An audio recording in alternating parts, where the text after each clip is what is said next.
ଖୋଲିଲା Subhadra portal. March 8ରେ ଏକାଥରେ 2ଟି କିସ୍ତି ପାଇବେ ନୂଆ ସୁଭଦ୍ରା ହିତାଧିକାରୀ। ମାର୍ଚ୍ଚ 8ରେ ଏକାଥରେ 2ଟି କିସ୍ତି ପାଇବେ ନୂଆ ସୁଭଦ୍ରା ହିତାଧିକାରୀ। ଗତ ନଭେମ୍ବର 1 ତାରିଖରୁ ପୋର୍ଟାଲରେ ଆରମ୍ଭ ହୋଇଛି ଆବେଦନ।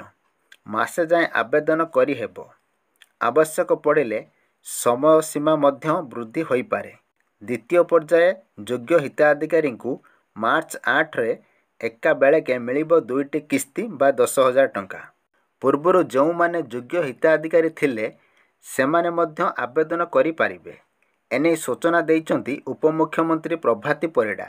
ସୂଚନା ଅନୁସାରେ ବହୁଦିନରୁ ସ୍ଥଗିତ ଥିବା ସୁଭଦ୍ରା ପୋର୍ଟାଲ ଗତକାଲିଠାରୁ ପୁଣି ଖୋଲିଛି। ବୟସ କମ୍ ହୋଇଥିବା କାରଣରୁ ଗତଥର ଯେଉଁମାନେ ସୁଭଦ୍ରା ଯୋଜନାରେ ସାମିଲ ହୋଇପାରିନଥିଲେ ସେମାନେ ଏଥର ଆବେଦନ କରିପାରିବେ।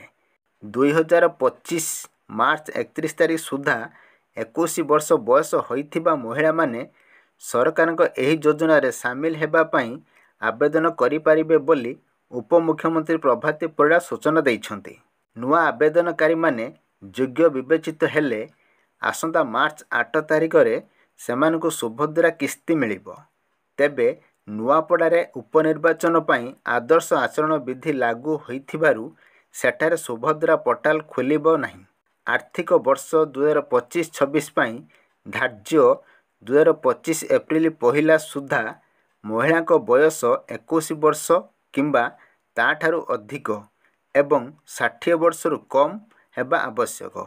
ତେଣୁ ଆବେଦନକାରୀଙ୍କ ଜନ୍ମ ତାରିଖ 2 ଏପ୍ରିଲ 1965 ଠାରୁ ଏପ୍ରିଲ 1, 2004 ମଧ୍ୟରେ ହୋଇଥିବା ଉଚିତ।